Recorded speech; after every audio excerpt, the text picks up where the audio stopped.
It is a Fairbanks Friday edition of the Locked On Florida Panthers podcast. Today we are going to talk about a first look of Matthew Tkachuk in a Panthers sweater. We're also going to be talking about front office confidence rankings across the NHL and where do the Florida Panthers stand. And we're going to talk about the big signing of Nazem Kadri to the Calgary Flames because the Florida Panthers and the Calgary Flames will be connected for a while. So we're going to talk about that, what that means for both teams, all next on the Locked On Florida Panthers podcast. Your Locked On Panthers, your daily podcast on the Florida Panthers. Part of the Locked On Podcast Network. Your team every day.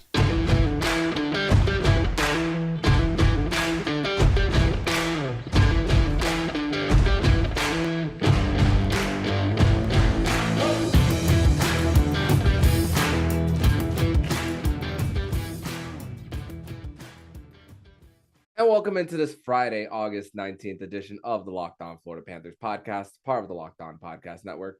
We're your team every day. Thank you for making the Locked On Florida Panthers podcast your first listen of the day. I'm Armando Velez from PantherParkway.com. You can follow me on Twitter at MondoMan12. Follow the show account on Twitter at LO_FLA Panthers. And don't forget to also subscribe to Locked On Fantasy Hockey with Flip Livingstone and Steel Roden and Locked On NHL. We'll be covering all the off-season activities around the National Hockey League. And today's episode is brought to you by BetOnline.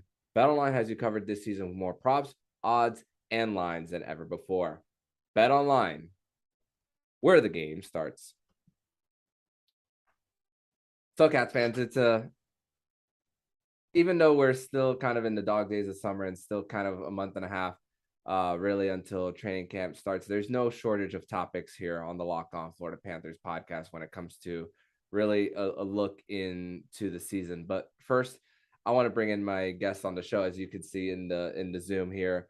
Nick Fairbanks, the Fairbanks Friday edition of the Locked On Florida Panthers podcast. Nick, welcome back to the show once again. Thank you, and thank you for continuing on the celebration that is Fairbanks Friday. Absolutely, man. And let's just get right into it. Just yesterday, there was a post both on Matthew Tkachuk's Twitter and on his Instagram page of a first look of him in a Panther sweater with the full hockey gear. And of course, when he was in his introductory press conference, he just had a sweater with nothing on it. It was still speculation on what jersey number he would wear, and then later on FLA Team Shop says 19, so it's like, okay, 19, but it wasn't in the press conference. But here the image from Sheerwood Hockey shows him on the ice, of course, some photos of him taking a slap shot in a Florida Panthers sweater. Even it's still weird because the moment I saw that, I still went to his bio and his Twitter, and there was still no Avi change and a bio change based on who he plays for. Just goes to show that he probably doesn't go on these sites much. But still, the first look of Matthew Tkachuk in a Panthers sweater, I have to ask you, Nick, has it felt real yet? No, and this isn't the first time that we've seen a player put on a Florida Panthers uniform and it doesn't feel real. I think the last time that happened was Claude Giroux. And then before that, Jaromir Jagr. It's just, you have these great players that, you think that they might play for your team at one point, but, you never know what's going to happen. Life has, kind of finds a way, as Jeff Goldblum would say. And, it's kind of fantastic to see. He looked really clean in the photos that I was able to see. Yeah, and with Matthew Tkachuk and all the talk we've been doing all throughout the offseason, what it's going to bring to the table, and now it's manifesting itself with these photos, and next it's going to be manifesting by training camp, and then game one's going to happen. I don't even know if it'll feel real even when we have a few preseason games. It's going to, of course, not everyone plays during the preseason, not every game as well. And then I think that it's going to be, it's not even going to take preseason for it to feel real. I think it's going to be game one against the New York Islanders on October 13th. I believe so too. But I also take the side that his presence, I don't know if it's going to be felt right away on the ice. I think it's something that he's going to have to work on, especially chemistry with Barkov and Verhage. Um, I think he'll be a little bit more of a late bloomer, but at the same time, you know, what a acquisition. I never thought that it was going to be possible for him to come to Florida. And especially what he got traded for. I mean, you heard St. Louis was probably the front runner just because that's where his father played and everything. And you had to think that Carolina was also going to be in there, but they didn't want to part with what they had. But you know, it's good to be a Florida Panthers fan right now. So could say nothing bad about the move, and I'm just happy that Bill Zito's going for it again and keeping this team relevant, not only for this season but also extending that window as we've talked about before. Yeah, and just the position that the Panthers were in, we've spoken about this many times of how this was when the offseason began. We didn't even know that both Johnny Gaudreau and Matthew Tkachuk were going to even leave. Both of them even leaving the franchise, and then of course, when someone wants out on a team, a player has an opportunity to pounce. I mean, we've seen this a lot in the last 2 seasons. You mentioned Claude Giroux earlier, another player we did not expect to be available at the trade deadline. And who knows if this is the last player of we think of. I'm not even going to try naming a specific one that's currently on another team right now, but just imagine if we get to the trade deadline again, and there's a player that wants to be traded for a team that's not doing so well, and then it's like the Florida Panthers going after him, and then they get traded again. It just goes to show what they've been building these last few seasons. Yeah, and it goes to the opposite end of what Dale Talon was doing, because Dale liked to hold on to prospects and hold on to picks and just let the young guys kind of grow into their game. And it worked out for a couple of them, but unfortunately, some of them didn't really pan out to what we as fans or even possibly the public thought. I can think of that 2010 draft with good Branson, and then you can think of the Bugstads of the world, or there was another player, Howden. If you guys want to think that far back, just didn't really pan out to what we thought they were going to be. And, you rather trade away a pick, an unknown, if you will, for somebody who is proven that can make an impact on your team. So I do like that change in philosophy. I just wonder what Florida will have, I guess, in their prospect pool going forward. To see if they're going to have any gaps being filled, because now they're starting to pay players. Their salary cap is going to start being filled up, but now they need guys from the AHL level or from the levels lower to step up and make an impact as well. Mm-hmm. And that's a good way to segue into the next segment, where we're going to talk about front office confidence rankings, because of course the Florida Panthers have made aggressive trades. They've and for when you make aggressive trades, of course that's gonna put a dent into a little bit of your farm system, and of course that gives a different perspective on how fans view front offices. So we're going to talk about that next here on the Locked On Florida Panthers podcast. But first, we're going to tell you all about BetOnline. And BetOnline.net is the fastest and easiest way to check in on all your betting needs. Find all your favorite sports and events at the #1 online source for odds, lines, and games. Find reviews and news for every league, including Major League Baseball, NFL, NBA, NHL, combat sports, esports, and golf. BetOnline continues to be the top online resource for all your sports wagering information, from live in-game betting, scores, and podcasts. They have you covered. Head to BetOnline today or use your mobile device to learn more about the action happening today. BetOnline, where the game starts. Thank you for making the Locked On Florida Panthers podcast your first listen of the day. It's a Fairbanks Friday here, so I got Nick Fairbanks here on this Friday edition of the Locked On Florida Panthers podcast. So, Nick, Dom Luszczyszyn of The Athletic wrote an article about front office confidence rankings, and a part of it is votes via the fans too versus the public as well. And of course, putting those combined, every team gets an overall grade. Last year, around this time, the Florida Panthers were ranked 4th as far as front office confidence rankings. This year, coming into this season, the Florida Panthers front office confidence rankings was ranked 7th, and their grade was a B minus. A B for their front office confidence rankings. So for when we ask this question, too high, too low, or just right?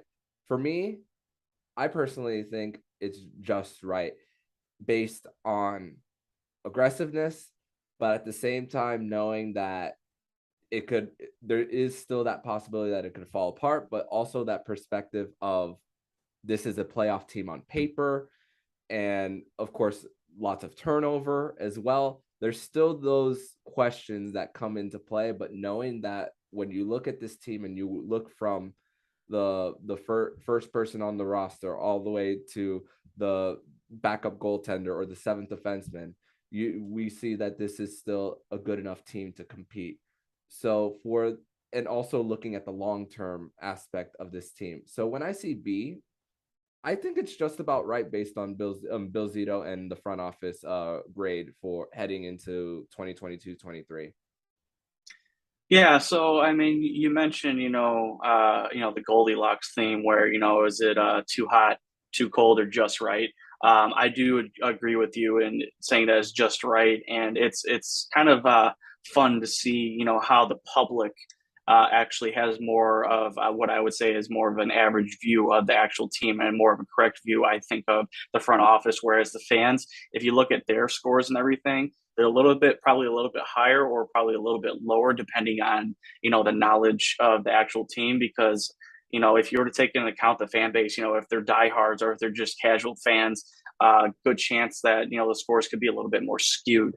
But, looking at the public, I have to say that, the roster building, cap management, and trading, free agency, and the vision are probably right on schedule.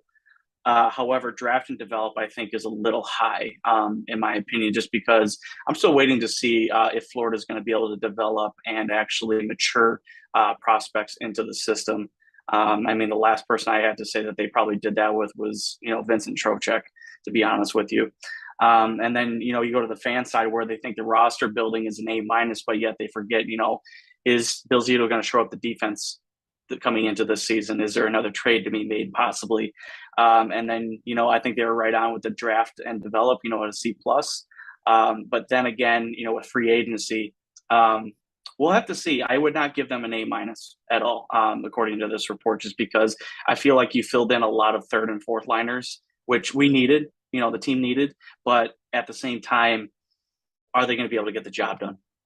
Could you have done that, or could you have supplemented that with younger talent?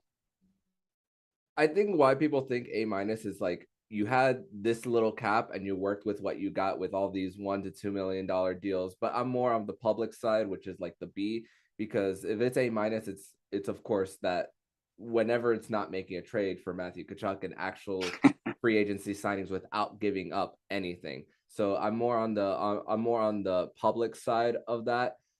Draft and develop, of course. We see that Owen Tippett didn't work out here, so of course traded away. Where the jury is still out on Grigory Denisenko as well and Alexei Heponiemi as well. So those are other ones. Just recent trades of Mike Matheson as well to get a Patrick Hornquist. That's a draft and develop that didn't go so well. And of course that's a previous regime, of course, for a lot of those moves, but there hasn't been too much high draft capital for this specific regime. Of course, Mackie Samoskevich, even though the USA's was eliminated from the World Juniors last night, Mackie Samoskevich looked really good, and I saw him skate through like 3 or 4 defenders quite a few times. So that's an encouraging sign of it as well for the Panthers. But as far as vision, B plus versus they actually match the fans versus the public. B plus on the vision, because of course seeing how Barkov and Tkachuk's contracts match as far as term and the fact that it buys a little bit of time for Bill Zito and Paul Maurice. I think both of them will have long leashes, that's for sure. And even though with 4 first round picks given up from 2022 to 2025. Yeah, I think Bill was given the longest leash. I mean, considering, the cap mismanagement that he had to clear up, and he's still in a way clearing up to this day. I don't think he had a choice with Keith Yandel buying him out and having to take that hit, especially into this season. I don't blame him for that. That's a Tom Rowe error, thinking that we were going to get a veteran puck moving defenseman that would be able to quarterback the power play. I have no qualms with moving that on. I mean, I think we've beat that horse dead many times. But other than that, you can see the vision is there, like to get younger, to get more stable, to take chances on players that actually would fit into the mold of being a tough team to play against, not only with speed, but also to go into the playoffs and play that tough style of hockey that you need to get into the Stanley Cup. Yeah, and you know, it's a I don't feel that these grades are really much. I didn't really see it as a panic grade for the Panthers. Yeah, sure. It still stings that they got swept by Tampa Bay in round two, but the fact that even with a sweep, that your GM is willing to go still swing for the fences just goes to show that, of course, you still believe that this franchise is on its way up, and that you said it best. Dale Talon held on to prospects, and he wouldn't swing for the fences. Bill Zito is a guy who's swinging. Yeah, and not only that, he's swinging, but he's also been able to give the team a window into next season as well, with the all that dead money coming off. Finally, we just talked about Yandel's buyout coming off. You're going to have a former goaltender who didn't even play for the team. He played for a tryout, but didn't play for him at all. His cap hit will be coming off.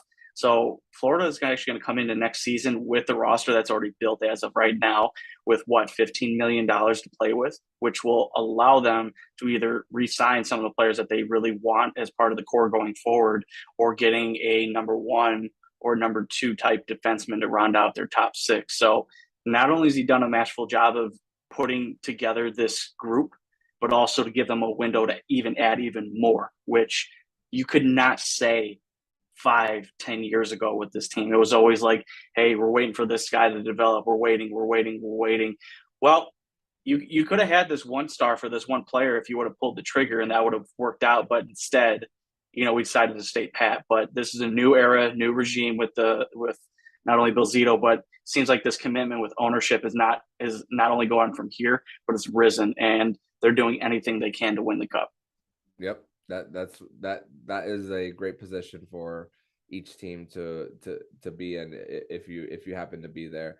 But a surprise announcement of a signing happened today around noon-ish Eastern time, and it just creates this continuous conversation around the trade that happened between the Flames and the Panthers, and we're going to talk about that next here on the Locked On Florida Panthers podcast.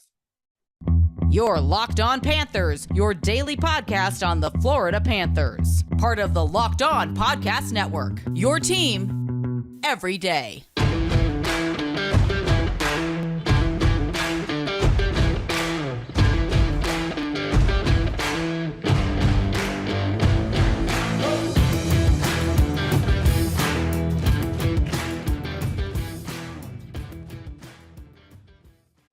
Third and final segment here on the Locked On Florida Panthers podcast on this Fairbanks Friday edition of the show. I'm Armando Velez. I got Nick Fairbanks here. And Nick, the long-awaited announcement of where is Nazem Kadri going to sign this year.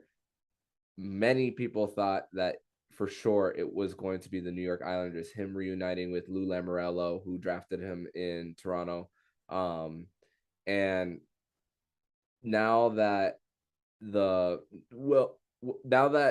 is officially signed with the Calgary Flames 7x7, which was also reported that the New York Islanders offered Kadri that same deal, but it's really impressive from the Calgary side of things. We spoke about earlier in the show. You lose two guys in Gaudreau. You lost him for nothing. Tkachuk, you were able to get something for him, and you still get a superstar like Huberdeau. a guy who had just an incredible season, a kind of FU season to his haters out there, and earned himself a 7x7. Did Calgary get better? I really I don't know if they got better. I don't know if they got worse neither. I feel like that. I feel like that with Daryl Sutter, an older coach, that he doesn't want to coach a rebuild, and I think that has a lot to do with why they traded for Huberdeau and why they aggressively went after Nazem Kadri.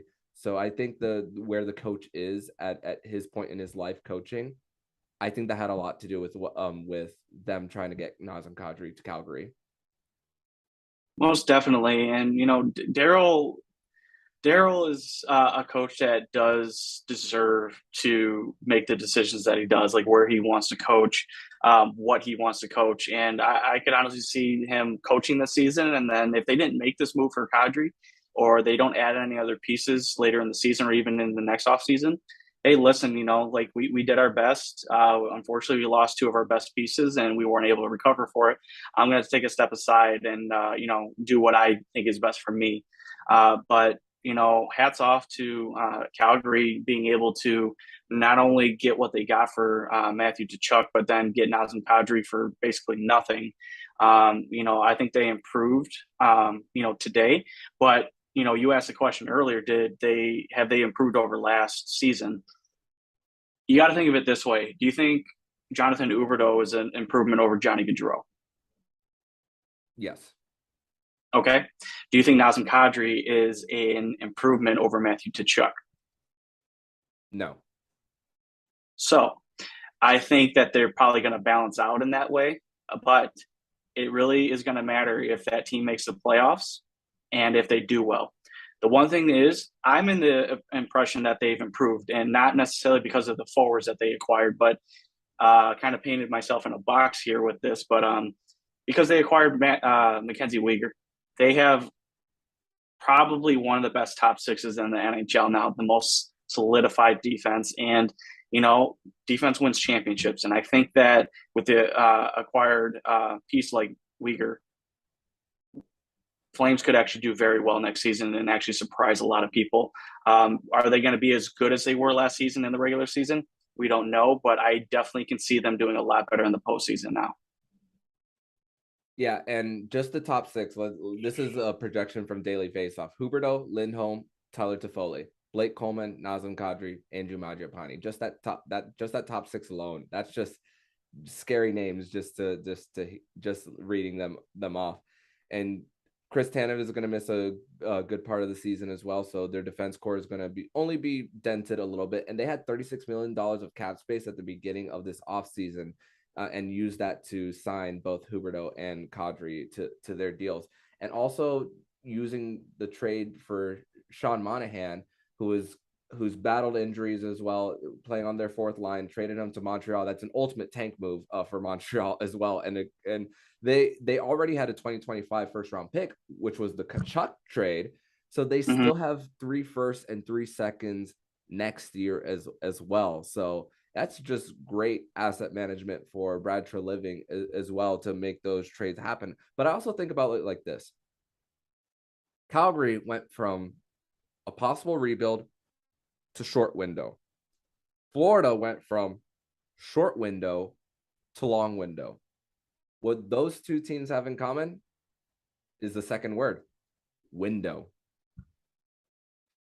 Yeah, and it's going to be interesting to see how each team from here on out actually navigates that, because Florida's got to pay attention to their cap situation, and they're going to have to do that for the next couple seasons and make smart decisions. Whereas Calgary, they're going to have to prove to them, to themselves that they can actually continue to play or leave off where last season's team played. You've got a lot of money now into guys who are 30 or 31 now, who's may or may not pan out later, so you have a 3-year window with them. I'm going to say 3 or 4 year window where Florida now, with Barkov and Tkachuk, and now you're going to have Spencer Knight probably take over the next year or two. I would probably take Florida's window right now, to be honest with you. But I'm not an Islanders fan at all, and I never will claim to be ever a New York fan at all. So I'm sorry for Yankee, Ranger, Islander fans, whatever you want to call them out there. I feel for the Islanders right now because it seems like Lou Lamoriello had spun a ton of gold elsewhere, but just cannot seem to get it going with the Islanders. Was not able to sign John Tavares, not able to sign Nazem Kadri, even though he drafted him. And it's because he can't make a deal. He can't trade away cap space, or he's not willing to trade away what is expected to get rid of cap space. Not unlike Bill Zito or Trevling from Calgary. Yeah, and Lou Lamoriello has been in this game for multiple decades. I think longer than both you and I have been alive, as far as like being in the front office. So yeah, he's been around. He's been around the block for a while, and even Islander fans are wondering, is the game past them? Because everyone's taught, the one conversation is zero free agent signings, and they're holding off on certain extensions as well. I haven't looked at their cap friendly page to see if they've announce any extensions, but it looks like that they were just trying to wait until whether they got Kadri or not in order to make that. And they still, and the conversation was around New York was, oh, you don't need another center because you have Matthew Barzal, but the Islanders struggled in scoring, so bringing in Kadri on another line helps that scoring. And what did the New York Islanders lack the 2 seasons that they went to the Eastern Conference Finals? Scoring. Mm-hmm. I wonder, I don't want to say the game has passed them by, but you start to think about the mentality of how much do you covet a first round pick or a second round pick? Do you covet that more than bringing in a player that can impact your team? So, like we were talking about with Dale Talon before, holding on to prospects and holding on to draft picks or acquiring draft picks. I think Lou is in that stage right now. I don't think he wants to give up anything just to actually be able to, bring in a free agent signing like Kadri. Either that or he didn't think Kadri was going to move the needle as much, for, like somebody like a Barzal being able to break out. And it's interesting to me that, you have probably one of the better defensive cores in the league in New York. You have a young goaltender that could actually show out. But now you have a chance to bring in more forwards and give them extensions that, that's probably the only missing piece you have. And yet you don't sign anybody, zero, zilch. So what is your plan now? Are you now going to go into the season as you are now, maybe give an extension or 2 and then wait till next offseason? Or are you going to go off into the sunset now? Or are they going to relieve him of his duties? That would be one GM I'd be probably putting on the hot seat right now. Yeah, and he's been there now for 4 seasons now. This will be his 5th season going into and the beginning of it looked good for Lamoriello, but $11 million still to spend, and the extensions that we were that I just saw their cap friendly page on the extensions they have yet to announce. Noah Dobson, Alexander Romanov, which they got in a trade from Montreal on draft night, and Kiefer Bellows. So those are still like picks that they have yet to announce. So it's just it's going to be a rough season in Long Island once again for the Islanders. And this was a team that I thought was going to take a little bit of a bounce back after COVID kind of, in a way kind of ruined their season. Of course, players are not going to make that excuse, coaches are, but I'll make it for them. But still, even the lack of offensive scoring punch, I said at the beginning of the way too early show, that they were going to be in. That's why that was way too early at that time. I will say too, not being able to play at home for like the first 2 months of the season because their arena wasn't ready is a huge thing too. So them being able to actually start the season at home, I thought would be a benefit, but not after this offseason. I don't see it. They're definitely going to have to surprise some people with how they're going to be able to play. Yeah, and I haven't seen. I have to look at Arizona's schedule again, but I think they're going to go through the same thing this year with their new arena out in Tempe, which is shared with Arizona State. I think they're going to have the first few weeks, not as long as the Islanders, but still a good portion of the season. And that's just tough on players. That's just really that. I don't like that for players because of the mental aspect of it and just the travel and not being in a one set location for to play games. I don't know, just not a fan of it for each team. But of course, money talks, right? And of course, new arena as well. Hey, it's got to get ready somehow. But Nick, I want to thank you for joining me once again on this Friday edition of the Locked On Florida Panthers podcast. Thank you as always, and tell people where they can find you and your work online. Thank you again, Armando, for having another special Fairbanks Friday. Happy to talk to the fans again. You guys can follow me on Twitter at Prudentious0 and follow my work on PantherParkway.com. Thank you so much, Nick, and I'll see you next Friday. See you next Friday, sir. And if you like what you're hearing, please subscribe to the podcast to be notified every single time the Locked On Florida Panthers podcast jumps into your podcast feed. Don't forget to subscribe to Locked On Fantasy Hockey with Flip Livingstone and Stu Roden. We'll be covering all the offseason activities around the National Hockey League. Thank you for making the Locked On Florida Panthers podcast your first listen of the day. And for your second listen of the day, make sure to listen to today's episode of Locked On NHL. Locked On experts give you a daily 30-minute podcast on all things NHL all year long. Stay up to date on everything in the hockey world. Locked On NHL, your daily 30-minute NHL podcast. So I'm Armando Velez with Nick Fairbanks. And you've been listening to Locked On Florida Panthers podcast, part of the Locked On Podcast Network. We're your team every day.